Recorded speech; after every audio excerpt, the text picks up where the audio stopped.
नमस्कार, मैं हूं श्रद्धा। आप देख रहे हैं सेहतनामा। एक बार फिर हम हाजिर हैं आपकी सेहत के बारे में बात करने के लिए। और आज हमारे साथ जुड़ रही हैं आईवीएफ स्पेशलिस्ट डॉक्टर नीरज पहलाजानी, जो आपके तमाम सवालों का जवाब देंगी। आईवीएफ क्या है और क्या प्रोसेस है, ये इसकी जितने भी आपके मन में डाउट हैं इसको आज क्लियर करेंगे। डॉक्टर नीरज, बहुत बहुत स्वागत है आपका। थैंक यू सो मच अपना कीमती समय न्यूज़ 24 मध्य प्रदेश छत्तीसगढ़ को देने के लिए।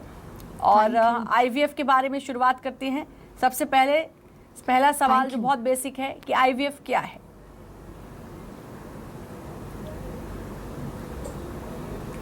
देखिए, आईवीएफ मतलब इन विट्रो फर्टिलाइजेशन, या आम भाषा में इसे टेस्ट ट्यूब बेबी भी बोलते हैं। एग्स जो कि फीमेल गैमीट्स होते हैं, औरतों में जो बच्चा पैदा करने वाला हिस्सा होता है, स्पर्म्स जो आदमियों में बच्चा पैदा करने वाला हिस्सा होता है। एग और स्पर्म को शरीर से बाहर निकाल करके हैंडल करना, उससे शुरुआती प्रक्रिया का गर्भ बनाना, जिसे हम लोग एम्ब्रायो बोलते हैं, और उसे वापस फिर बच्चेदानी में ट्रांसफर करना, इस प्रक्रिया को हम बोलते हैं आईवीएफ, यानी कि in vitro fertilisation, handling the eggs and sperm outside the body.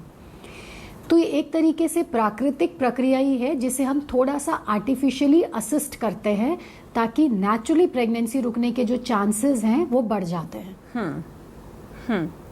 Success rate की अगर हम बात करें इसके, तो कितना सक्सेस रेट है डॉक्टर? देखिए, अगर हम नेचुरल प्रेगनेंसी की भी अगर बात करते हैं, तो अक्सर ये लोग सोचते हैं कि अगर उनको कोई प्रॉब्लम नहीं है तो जिस मंथ भी वो ट्राई करेंगे उनको बच्चा रुक जाएगा। ऐसा नहीं होता है। फीमेल की एज रिलेटेड हर महीने एक किसी भी परफेक्टली नॉर्मल कपल को मिनिमम 5% से लेकर के मैक्सिमम 25% के चांसेस होते हैं कि वो नेचुरली कंसीव कर जाएगा। ये तब परसेंटेज होती है जब कपल में, यानी कि हस्बैंड और वाइफ में कोई भी प्रॉब्लम नहीं है। लेकिन कभी कभी हस्बैंड्स की प्रॉब्लम की वजह से, कभी वाइफ की प्रॉब्लम की वजह से, या कई बार दोनों में प्रॉब्लम होती है जिस वजह से वो नेचुरली कंसीव नहीं कर पाते हैं, वहाँ पे आईवीएफ का रोल स्टार्ट होता है। आईवीएफ का सक्सेस रेट भी बहुत सारी बातों पे डिपेंड करता है, जैसे कि एज क्या है फीमेल की जब आईवीएफ कराया जा रहा है, किस वजह से आईवीएफ कराया जा रहा है, जिस क्लिनिक में आप आईवीएफ करा रहे हैं वो क्लिनिक की इन हाउस टीम पूरी तरीके से डेवलप है कि नहीं, वहाँ की लैब्स कितनी एडवांस हैं, वहाँ के डॉक्टर्स का एक्सपीरियंस कितना है, वो किस तरीके से आपके केस को हैंडल कर पा रहे हैं। तो depending upon all these factors, जो आईवीएफ का सक्सेस रेट है 10% से लेकर के 70% सिंगल अटेम्प्ट में होता है। लेकिन जब भी हम किसी को ट्रीटमेंट की सलाह देते हैं तो ऐसा नहीं होता है कि हमें सिर्फ एक ही बार करना है। जैसे अगर कोई नेचुरल ट्राई कर रहा है, 1 महीने में अगर उसको बच्चा नहीं रुकता है तो उसे डॉक्टर के पास जाने की ज़रूरत या कोई इलाज कराने की ज़रूरत नहीं होती है। कई बार किसी को 2-4 महीना, किसी को साल भर के नेचुरल ट्रायल में बच्चा रुकता है। ऐसे ही आईवीएफ होता है, किसी को 1 बारी, किसी को 2 या किसी को 3 से 4 बारी लग सकते हैं। ये हमने देखा है कि अगर केयरफुली सिलेक्टेड केस है, अगर हम लोग साइंस की हर लिमिटेशंस को लेकर के ओपन चलते हैं, क्लिनिक का एक्सपीरियंस अच्छा है, डॉक्टर का एक्सपर्टीज़ अच्छा है, तो with in 3 to 4 attempt almost 99% cases में हमें सक्सेस मिल जाता है। क्या आईवीएफ के लिए भी कुछ पैमाने होते हैं? मतलब ये चीज़ें ज़रूरी होनी चाहिए, कुछ इस तरीके का, चाहे हम फीमेल की बात करें या मेल की बात करें, कुछ इस तरह के क्राइटेरियाज होते हैं जिसको बताया जाता है किसी भी कपल को? बिल्कुल, डेफिनेटली। देखिए, मैंने तो वो टाइम देखा है जब लोग आईवीएफ से डरते थे। जहाँ पे आईवीएफ की ज़रूरत होती थी वहाँ पे भी इस चीज़ को लेकर के इतना हुआ रहता था कि वो आईवीएफ ट्रीटमेंट कराने से घबराते थे। और पिछले 15 साल में हम आज एक ऐसी स्टेज पे आ गए हैं जहाँ पे अक्सर हमारे पास कपल्स आते हैं और वो बोलते हैं कि हमारे पास टाइम नहीं है, हमें जल्दी बच्चा चाहिए, तो इसलिए हमें आईवीएफ कराना है। तो ये दोनों ही बातें गलत हैं।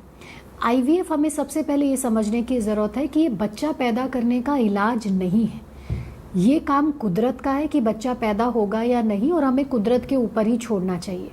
लेकिन हाँ, कुछ केसेस ऐसे होते हैं जहाँ पे कुदरती ये चीज़ें मुमकिन नहीं होती हैं, तो हमें आर्टिफिशियल असिस्टेंस का सहारा लेना पड़ता है। तो आईवीएफ भी इलाज है उन वजहों का जिस वजह से कोई भी कपल नेचुरली कंसीव नहीं कर पाता है। जैसे कि अगर कोई फीमेल है, उसकी दोनों फेलोपियन ट्यूब्स ब्लॉक हैं। फेलोपियन ट्यूब्स का काम होता है एग और स्पर्म को मिलाना, गर्भ तैयार करना और उसे बच्चेदानी में पहुंचाना। तो अब अगर किसी की फेलोपियन ट्यूब्स ब्लॉक हो चुकी है इन्फेक्शन की वजह से, टीबी की वजह से या किसी सर्जरी की वजह से, तो नेचुरली तो उसको बच्चा रुक नहीं सकता है। या कई बार लोग नसबंदी करा लेते हैं और उसके बाद फिर किसी वजह से उनको दोबारा बच्चा लेने की चाह होती है, तो वो नेचुरली प्रेग्नेंट नहीं हो सकते। तो ऐसे में आईवीएफ एक तरीका हो जाता है जो उनको बच्चा लेने में हेल्प कर सकता है। लेकिन आईवीएफ कराने से पहले जो हमें बातों का ध्यान रखना पड़ता है वो ये है कि सबसे पहले हमें ये इंश्योर करना पड़ता है कि जो भी लेडी आईवीएफ करा रही है वो फिजिकली, मेडिकली और मेंटली फिट होनी चाहिए प्रेगनेंसी लेने के लिए। कोई भी लेडी में अगर किसी तरीके की बीमारी है जिससे अगर वो प्रेग्नेंट होती है तो उसको या उसकी हेल्थ को परेशानी होगी, तो उसे नेचुरली भी प्रेग्नेंट नहीं होना चाहिए और डेफिनेटली आईवीएफ में तो जाना ही नहीं चाहिए। उसके बाद आईवीएफ क्या वाकई में ज़रूरी है? क्या कोई ऐसा इलाज है जिसमें बिना आईवीएफ के भी अगर बच्चा हो सकता है? तो डेफिनेटली हमें पहले उन मोडालिटीज़ की तरफ जाना चाहिए। लेकिन कुछ केसेस ऐसे होते हैं जहाँ पे आईवीएफ एक मात्र रास्ता होता है। जैसे मैंने बताया कि फेलोपियन ट्यूब्स जो है वो दोनों ब्लॉक हो चुकी है, या हस्बैंड के स्पर्म्स बहुत ज़्यादा कमज़ोर हैं, या सीमन में स्पर्म है ही नहीं, या वाइफ के एग्स बनने बंद हो चुके हैं, उनका पीरियड्स आना बंद हो गया है, या उनके एग्स बनने की जो प्रोसेस है बहुत ज़्यादा ख़राब हो गई है, या बहुत टाइम हो गया है उनको नेचुरली या सिंपल तरीक़ों में वेट करते हुए और फिर भी प्रेगनेंसी नहीं रुक रही है। तो ये वो क्राइटेरिया है या ये वो इंडिकेशंस हैं जहाँ पे हमें बिना किसी डर, बिना किसी झिझक के आईवीएफ की मदद ले लेनी चाहिए। लेकिन जब भी हम आईवीएफ में जा रहे हैं इस बात का ज़रूर ध्यान रखना चाहिए कि ये बहुत अच्छी टेक्नोलॉजी है, साइंस का बून है, लेकिन सिर्फ वहाँ पे जहाँ पे इसकी ज़रूरत है और जहाँ इसके बिना काम चलाया जा सकता है वहाँ पे हमें बिना आईवीएफ के आगे बढ़ना चाहिए। एक ये भी है कि लोग कुछ डरते हैं इसके खर्चे से। अगर इसके खर्चे की हम बात करें आईवीएफ की, तो कितना खर्चा आता है, कॉस्ट क्या पड़ती है? देखिए, आईवीएफ आजकल के टाइम पे एक बहुत नॉमिनल सा ट्रीटमेंट हो गया है। अक्सर लोगों को लगता है कि ये बहुत महंगा इलाज है, ऐसा नहीं है। किसी भी स्टैंडर्डाइज क्लिनिक में जाएंगे तो तकरीबन 1 लाख के आसपास में ये पूरा इलाज हो जाता है, सब खर्चे मिला करके। थोड़ा बहुत वेरिएशंस केस टू केस वो हो सकता है। लेकिन प्रॉब्लम एक्चुअली क्यों होती है कि लोग समझते नहीं हैं कि उन्हें किस समय पे कहाँ पे आईवीएफ कराना है, भटकते रहते हैं। थोड़ा थोड़ा करके वो इधर उधर इतना पैसा ऑलरेडी खर्चा कर चुके होते हैं, इतने ऑलरेडी प्रेशर में आ चुके होते हैं, इतने स्ट्रेस आउट हो चुके होते हैं कि जब तक वो आईवीएफ में पहुँचते हैं एक थका हारा आदमी पहुँचता है वहाँ पे, और उसके बाद उनके दिमाग में ये चीज़ें बैठी रहती है, या हो सकता है कहीं काउंसलिंग की या अवेयरनेस की कमी है। उन्हें लगता है कि आईवीएफ एक आखिरी का रास्ता है, जब सब जगह से थक जाएंगे तो हम आईवीएफ में जाएंगे और इसमें तो हमें बच्चा मिल ही जाएगा। ऐसा नहीं है। मैंने पहले भी बताया कि आईवीएफ भी एक तरीके का इलाज है। इसे सही समय पे, सही जगह पे, सही तरीके से किया जाएगा तो ही ये इफ़ेक्टिव होगा। अदरवाइज़ ये भी एक फेलियर में लैंड अप करता है। और अगर आप टाइमली डिसीजन लेते हैं, बहुत लेट नहीं करते हैं, तो आईवीएफ कोई भी एक्सपेंसिव ट्रीटमेंट नहीं होता है। और लॉजिकली अगर सोचें तो थोड़ा थोड़ा करके आप बहुत ज़्यादा खर्चा करते हैं, लेकिन अगर वन टाइम एक्सपेंस में हमें ये लगता है कि हमारे रिजल्ट्स भी इम्प्रूव हो रहे हैं, मदर और बेबी को कोई नुकसान भी नहीं हो रहा है, तो IVF is a very affordable और बहुत नॉमिनल रेट्स में आजकल ये हो जाता है। आईवीएफ के बाद किन किन चीज़ों का ध्यान रखना चाहिए, कितनी एहतियात बरतनी चाहिए?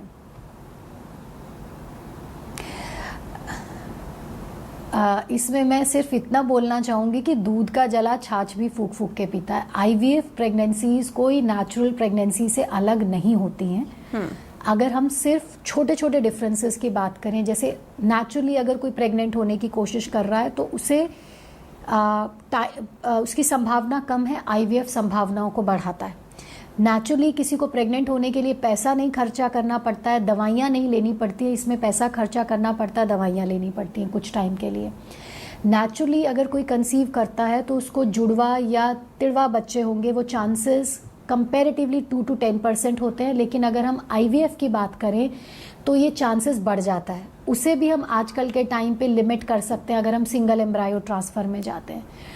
इन सब डिफरेंसेस को अगर हम छोड़ देते हैं तो आईवीएफ से रुकी हुई प्रेगनेंसी और नेचुरल प्रेगनेंसी में किसी भी तरीके का कोई भी अंतर नहीं होता है।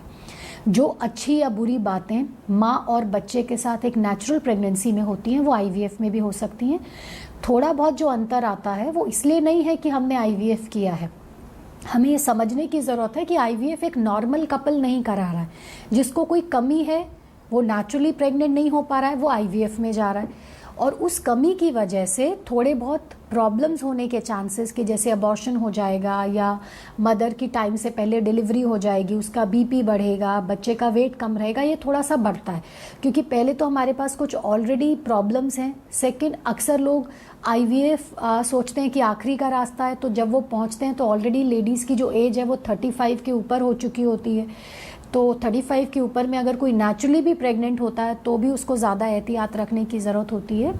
अदरवाइज़ आईवीएफ से ठहरी प्रेगनेंसी और नेचुरल ठहरी प्रेगनेंसी में हमें सब बराबर से ही चीज़ों का ध्यान रखना पड़ता है। ऐसा नहीं है कि आईवीएफ से प्रेगनेंसी रुकी है तो बेड रेस्ट करना ही पड़ेगा, सिजेरियन से ही डिलीवरी होगी, ऐसा नहीं होता है। जो पैरामीटर्स एक नेचुरल प्रेगनेंसी में डिसाइड करेंगे कि कब लेडी को रेस्ट लेना है, उसका सिजेरियन होगा कि नहीं, बच्चे को कोई दिक्कत आएगी कि नहीं, वो सेम टू सेम आईवीएफ में भी अप्लाई होता है। बस फ़र्क इतना है कि ऑलरेडी लोग इतने परेशान हो चुके होते हैं, जब उनको प्रेगनेंसी मिलती है इतनी मुश्किल से तो ज़रूरत से ज़्यादा डर की वजह से वो एहतियात बरतना चालू कर देते हैं। Otherwise medically IVF pregnancies are as good as natural pregnancies. तो ये लोगों के मन में भ्रम, जो आपने कहा कि दूध का जला छाछ भी फूक फूक के पीता है, तो इसलिए उनको एक लंबे समय बाद वो खुशी मिलती है तो उनको लगता है कि जितनी हम इसकी केयर कर सकते हैं उतना अच्छा होगा। इसके अलावा मैं जानना चाहूँगी, हाँ। एक आपने बात कही कि और उसमें कई बार वो गलतियां भी कर जाते हैं। बच्चा डिलीवरी के टाइम क्या कुछ कॉम्प्लिकेशंस, जैसा आपने हालांकि बता ही दिया है कि नॉर्मल भी हो सकती है, सिजेरियन भी हो सकती है, लेकिन क्या कुछ कॉम्प्लिकेशन या प्री मैच्योर डिलीवरी, इसके चांसेस तो नहीं रहते हैं? देखिए, हमें समझना पड़ेगा कि जब भी कोई कॉम्प्लिकेशंस होती हैं उसके कुछ डायरेक्ट वजह होती है और कुछ इनडायरेक्ट रीजंस होते हैं। हम टेक्नोलॉजी की अगर बात करें तो आईवीएफ टेक्नोलॉजी अब इतनी पुरानी हो चुकी है, इतनी स्टडीज़ इस पे हो चुकी हैं कि हम ये बड़ी कॉन्फिडेंटली बोल सकते हैं कि आईवीएफ की वजह से माँ और बच्चे को कोई परेशानी नहीं होती है।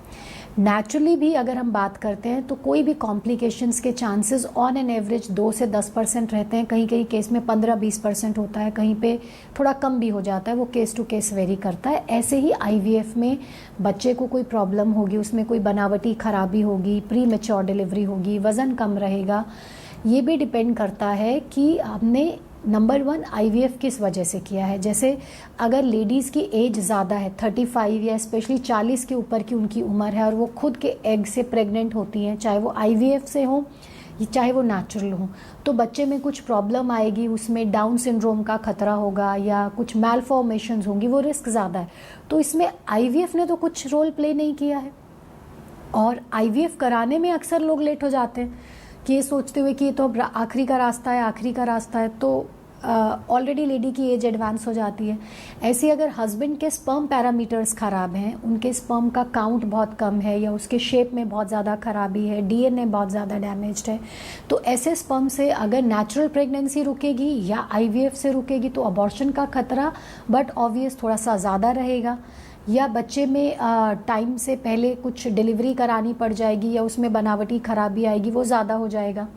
जैसा कि मैंने अभी बोला कि लोग डर के मारे कई बार गलतियां भी कर देते हैं। अब वो क्या करते हैं, ये सोच करके कि आईवीएफ से प्रेगनेंसी रुकी है, हमें रेस्ट करना चाहिए, कहीं हमारे प्रेगनेंसी को कोई नुकसान नहीं हो जाए, तो वो ज़रूरत से ज़्यादा बेड रेस्ट करना स्टार्ट कर देते हैं। अब अगर बेड रेस्ट कोई लेडी प्रेगनेंसी में करेगी तो चांसेस हैं कि उसका वज़न ज़्यादा बढ़ेगा, उसको ब्लड प्रेशर बढ़ने का रिस्क ज़्यादा हो जाता है, उसका शुगर बढ़ सकता है प्रेगनेंसी में। तो अगर ऐसा कुछ भी होगा तो इट्स वेरी नेचुरल कि माँ और बच्चे पे असर पड़ेगा।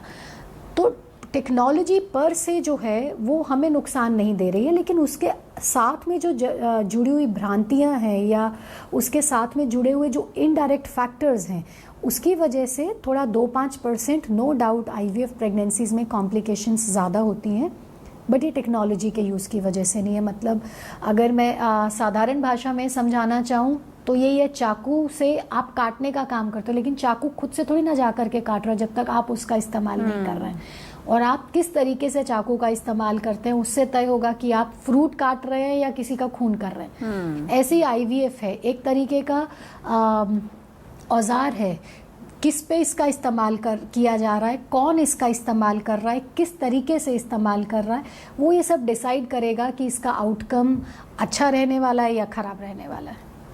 तो अगर केयरफुली सिलेक्टेड केसेस हैं, डॉक्टर्स एक्सपीरियंस्ड हैं, क्लिनिक्स एक्सपीरियंस्ड हैं, वेल एडवांस्ड है, इन हाउस उनके पास टीम है और उनको पता है कि वो किस चीज़ के साथ में डील कर रहे हैं, आपको अपने सब सवालों के जवाब आपके डॉक्टर से मिलते हैं, देन आई थिंक IVF एक बहुत अच्छी चीज़ है। और यहाँ पे अगर हम कहीं पे भी कमज़ोर पड़ेंगे तो विदाउट एनी डाउट IVF से मदर और बच्चे में या कोई भी प्रेगनेंसी अगर होती है तो कॉम्प्लिकेशंस बढ़ेंगी।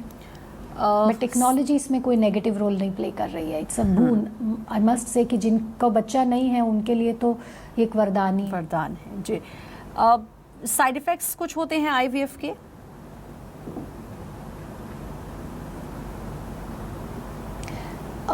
नहीं, ऐसा नहीं है कि साइड इफ़ेक्ट्स होते हैं। मैंने ये अभी भी बताया कि अगर हमने केसेस को केयरफुली सिलेक्ट किया है और अगर हम उसे सही तरीके से एग्जीक्यूट कर रहे हैं तो IVF में कोई भी कॉम्प्लिकेशंस नहीं होते हैं। सिर्फ जो एक कॉम्प्लिकेशन है जो सिर्फ IVF में ही पाई जाती है वो है ovarian hyper stimulation syndrome, OHS। लेकिन ये भी काफ़ी हद तक हमारे कंट्रोल में होता है। हम किस तरीके से दवाइयों का इस्तेमाल कर रहे हैं, कितनी डोज में कर रहे हैं, उसकी मॉनिटरिंग कैसे कर रहे हैं, ये सब भी अगर चीज़ें करते हैं तो हम OHS से भी बच सकते हैं। इनफैक्ट मैं अगर अपने एक्सपीरियंस की बात करूँ तो पिछले 13 साल में मैंने एक भी ओवेरियन हाइपर स्टिमुलेशन सिंड्रोम का केस अपने क्लिनिक में नहीं देखा है। तो इट ऑल डिपेंड्स, एवरीथिंग जो है डिपेंड करता है कि आपने कौन सा केस लिया है, क्या वाकई में उसको IVF की ज़रूरत है और अगर है तो किस तरीके के IVF की ज़रूरत है। और जब हमने प्रोटोकॉल सिलेक्ट कर लिया तो उसका एग्जीक्यूशन हम किस तरीके से कर रहे हैं, मॉनिटरिंग कैसे कर रहे पता चलती हैं, है, ये अगर मतलब चीज़ों का ध्यान रखते हैं तो I think IVF complication free है।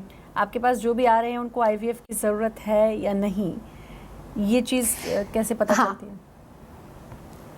अगर देखिए IVF का जैसे बिल्कुल IVF किसको ज़रूरत रहती है ये डिपेंड करता है कि हमारे को बच्चा ना ठहरने की वजह क्या है। ये बहुत सिंपल सा है। जो भी कपल आता है उनको ये सोचना ही नहीं चाहिए कि हम क्या इलाज करा रहे हैं। किसी भी क्लिनिक में अगर वो जाते हैं तो उन्हें 3-4 बातों का ध्यान रखना है। सबसे पहले तो उन्हें अपना डिटेल केस डॉक्टर के साथ डिस्कस करना है और उसके हिसाब से टेस्ट कराने हैं, ये जानने के लिए कि क्या वजह है कि वो नेचुरली प्रेग्नेंट नहीं हो पा रहे हैं। मोटी मोटी अगर हम बात करें तो 5 वजह होती हैं। हो सकता है कि जो लेडीज़ हैं उनके एग बनने में प्रॉब्लम हो, हस्बैंड के स्पर्म में प्रॉब्लम हो सकती है, फेलोपियन ट्यूब्स में यूट्रस के प्रॉब्लम हो सकती है, या बच्चेदानी के अंदर में कोई दिक्कत हो सकती है, कोई हार्मोनल इम्बैलेंसेस हो सकते हैं, या कई बार एक से ज़्यादा फैक्टर होते हैं। तो हमारे को ये सब टेस्ट करने के बाद ये पता लगा लेना आजकल के टाइम पे बहुत आसान है कि इनफर्टिलिटी का रीज़न क्या है, क्यों बच्चा नहीं हो रहा है। और एक बार अगर हमें ये वजह पता चल जाती है, उसके बाद डिपेंडिंग अपॉन कि फ़ीमेल की एज कितनी है, कितने साल हो गए हैं उनको बच्चा ना ठहरे हुए, पहले उन्होंने क्या ट्रीटमेंट किया है, उनकी अफोर्डेबिलिटी क्या है, उनकी लाइफ की प्रायोरिटीज़ क्या है और कमिटमेंट्स क्या है, ये सब चीज़ों को डिसाइड करके कोई भी एक अच्छा डॉक्टर, अच्छा क्लिनिक आपको सजेस्ट कर सकता है कि आपको IVF की ज़रूरत है या नहीं। तो इट्स वेरी सिंपल। बस आपको ये सही क्लिनिक सेलेक्ट करने पड़ेंगे, सही डॉक्टर सेलेक्ट करने पड़ेंगे, तो उसके बाद की चीज़ें ऑटोमेटिकली अपने प्लेस में आती चली जाती हैं। अगर हम उस लेडी की बात करें जिसने IVF करवाया है, तो IVF के बाद क्या खाने पीने में कुछ परहेज़ या नॉर्मल, जैसा कि आप बार बार कह रही हैं कि जैसे नॉर्मल प्रेगनेंसी होती है उसकी तरह ही आपको रहना है? बिल्कुल। देखिए, प्रेगनेंसी कोई बीमारी नहीं है। हम फीमेल्स जो है ब्लेस्ड होती हैं, हम हर चीज़ों को, बहुत सारी चीज़ों को एक साथ में बहुत अच्छे तरीके से मैनेज कर सकती हैं। ये हमारी अंदरूनी एक ताकत है। तो उसी तरीके से प्रेगनेंसी भी कोई बीमारी नहीं है, ये एक हमारी ज़िंदगी का एक रूटीन हिस्सा है। हर फीमेल इसके लिए चाहत रखती है कि वो प्रेग्नेंट हो, और ऑटोमेटिकली हमारी बॉडी इस तरीके से ट्यून्ड अप हो जाती है कि हम हर चीज़ कर सकते हैं। सिर्फ इतना ध्यान रखने की ज़रूरत होती है कि हम अपनी बॉडी की नीड्स को समझें। हम एक बॉडी को दूसरी बॉडी के साथ कंपेयर नहीं कर सकते। कोई कमज़ोर है तो उसको रेस्ट करने की ज़्यादा ज़रूरत है, अगर कोई एक्टिव है, एथलेटिक है, वो वेट ट्रेनिंग्स भी अगर करता है तो वो प्रेगनेंसी में वेट भी उठा सकता है। सिर्फ अनहेल्दी लाइफस्टाइल, अनहेल्दी डाइट और अनहेल्दी प्रैक्टिसेस से हमको प्रेगनेंसी के दौरान बचना है। चाहे ये प्रेगनेंसी नेचुरल तरीके से ठहरी है, IVF से ठहरी है, किसी मेडिसिन की हेल्प से ठहरी है, या IUI से, कैसे भी हो, बेसिक प्रिंसिपल ये है कि प्रेगनेंसी में अनहेल्दी डाइट, अनहेल्दी लाइफस्टाइल और अनहेल्दी प्रैक्टिसेस से बचना है। बाकी इसमें कोई भी परहेज़ नहीं होता है। कुछ कॉम्प्लिकेटेड अगर प्रेगनेंसीज़ हैं तो आपको डॉक्टर परहेज़ करने के लिए बोलेंगे। अदरवाइज़ जैसे आपकी लाइफ चल रही है, अगर वो हेल्दी है तो हम इसे प्रेगनेंसी में कंटिन्यू कर सकते हैं। अनुष्का शर्मा प्रेगनेंसी में शीर्षासन कर सकती है क्योंकि उसकी बॉडी वैसे बनी हुई है, बट इसका मतलब ये नहीं है कि हम हर लेडी को बोलें कि आप प्रेगनेंसी में शीर्षासन कर सकते हैं। किसी की प्रेगनेंसी में कॉम्प्लिकेशन आती है, ब्लीडिंग हो रही है, उसका यूट्रस का माउथ वीक है, तो उसे हम बेड रेस्ट के लिए बोलेंगे। लेकिन इसका मतलब ये नहीं है कि वो लेडी जिसे कोई भी कॉम्प्लिकेशन नहीं है वो बेड रेस्ट करती रहे, वो कोई काम ही नहीं करे, तो ऐसे में तो उसकी प्रॉब्लम्स और बढ़ेंगी। तो वी जस्ट नीड टू सुनना पड़ता है कि हमारी बॉडी हमसे क्या कहना चाह रही है, और बस उसे अगर हम ध्यान से सुनते हैं तो ऑटोमेटिकली चीज़ें सही तरीके से हम करते चले जाएंगे। फिर चाहे वो नेचुरल प्रेगनेंसी हो, चाहे IVF आर्टिफिशियली असिस्टेड रिप्रोडक्शन है, आर्टिफिशियल रिप्रोडक्शन नहीं है। हम नेचर को असिस्ट कर रहे हैं, उसे रिप्लेस नहीं कर रहे हैं। यानी कि हम ये कह सकते हैं डॉक्टर, जैसे आपने अनुष्का शर्मा का उदाहरण दिया और उसके बाद मुझे लगता है बहुत सारी महिलाओं ने उनको ये लगा होगा कि अनुष्का कर सकती है तो हम भी कर सकते हैं, चाहे शीर्षासन हो या कोई भी आसन हो या फिर किसी भी तरह की एक्सरसाइज हो। और ये कहा जाता है कि 7-8 मंथ के बाद तो कि आप प्राणायाम करें। प्राणायाम मुझे लगता है किया जा सकता है, लेकिन उसके अलावा भी योग में भी कई कठिन आसन होते हैं। तो ये भी मुझे लगता है कि डॉक्टर से कंसल्ट ज़रूर कर लेना चाहिए हर उस प्रेग्नेंट महिला को कि ये मैं कर सकती हूँ, क्या मेरी बॉडी अलाउ करती है या फिर नहीं।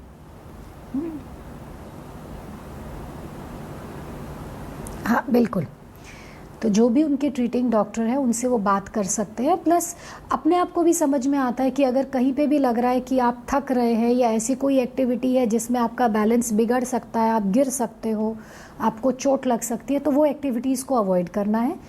अदरवाइज़ आप सब कुछ प्रेगनेंसी में कर सकते हैं। विदेशों की अगर हम बात करें तो वहाँ पे तो लोगों के पास ना तो कोई फैमिली की हेल्प होती है, ना कोई घर में कोई हाउस होल्ड हेल्प रहती हैं। वो लोग भी अपना पूरा 9 महीना घर को भी संभालते हैं, अपना काम भी करते हैं, बच्चे को भी संभालते हैं। और अपने यहाँ पे भी अगर हम बात करें तो मुझे बहुत इंस्पिरेशन मिलती है जब मैं रेज़ा लोगों को देखती हूँ कि वो पूरे 9 महीने के दौरान भी अपना पूरी प्रेगनेंसी को भी केयर करते हैं और पूरा काम भी करते हैं। आपने कभी देखा होगा किसी कंस्ट्रक्शन साइट पे अगर आप जाएं तो आपको काफ़ी प्रेग्नेंट फीमेल्स मिल जाएंगी जो सिर पे बोझा भी उठा रही हैं, सब काम भी कर रही हैं। उनकी बॉडी ट्यून्ड अप है वैसे करने के लिए। तो मैं ये नहीं बोलूँगी कि सबको वैसा करना है, लेकिन हाँ, हमें ईश्वर ने मसल्स दिए हैं, बोन्स दी हैं, तो हमें उसका इस्तेमाल करना चाहिए। कोई भी पड़ी चीज़ अगर लंबे टाइम तक ऐसे बिना इस्तेमाल के पड़ी रहती है तो वो सड़ जाती है। तो ऐसे ही अगर हम प्रेगनेंसी में अपने जॉइंट्स का, अपने मसल्स का इस्तेमाल नहीं करेंगे तो वो सड़ेंगे, उससे टॉक्सिन्स हमारी बॉडी में रिलीज़ होंगे जो वो बच्चे और माँ दोनों के लिए नुकसानदायक होंगे। इसीलिए आजकल के टाइम पे खासकर फ्लुएंट क्लास में कॉम्प्लिकेशंस बढ़ रहे हैं, उनको प्रेगनेंसी ठहरने में दिक्कत आ रही है क्योंकि लाइफस्टाइल चेंज हो गए हैं। प्रेगनेंसी रुकने के बाद कॉम्प्लिकेशन ज़्यादा आ रही हैं क्योंकि हम ज़रूरत से ज़्यादा सोचने लग गए और गलत डायरेक्शन में सोचने लग गए हैं। हमें बेड रेस्ट करना चाहिए, हमें फैंसी चीज़ें खानी चाहिए जो आपके यहाँ मिल भी नहीं रही हैं, लेकिन सिर्फ इंटरनेट पे देख करके कि ये खाने से बच्चा अच्छा होता है तो हम ये खाएं। हम ये भूल जाते हैं कि हमारी बॉडी के लिए जो अच्छा है वो हमें हमारी जगह पे ही मिल जाएगा। तो जो भी चीज़ें रीजनल हैं, सीजनल है, फ्रेश हैं, घर की बनी हुई हैं, साफ़ सुथरी, आप सब कुछ खा सकते हैं। किसी भी चीज़ में कोई मनाही नहीं है। बाहर से जो चीज़ आ रही है, इंपोर्ट होके आ रही है, पैक्ड है, बेमौसमी है, उसमें आर्टिफिशियल प्रिजर्वेटिव्स हैं, पेस्टिसाइड्स हैं, तो वो सब नुकसान करेंगे। तो सिंप्लिसिटी में अगर रहेंगे तो मुझे नहीं लगता कि किसी भी तरीके से ठहरी प्रेगनेंसी में कोई परेशानी होगी। और आईवीएफ भी बहुत सिंपल है, अननेसेसरली से हवा बना दिया गया, बिकॉज करने वाले और कराने बहुत सारे वाले दोनों डाउट्स की तरफ डॉक्टर से आपने थोड़ी-थोड़ी क्लियर गलतियां किए हैं, होती हैं बहुत कई अच्छी बार। जानकारी और उसकी बहुत वजह ही से सिंपल चीजें कॉम्प्लिकेटेड है। बहुत ही अच्छे तरीके से आपने इन सारे डाउट्स को, मेरे ही नहीं मुझे लगता है बहुत सारे लोगों के डाउट्स को क्लियर कर दिया होगा। बहुत बहुत शुक्रिया आपका डॉक्टर नीरज, अपना समय देने के लिए और हमारे साथ जुड़ने के लिए। और फिलहाल सेहतनामा में इतना ही, बाकी खबरों के लिए लगातार बने रहिए न्यूज़ 24 मध्य प्रदेश छत्तीसगढ़ के साथ।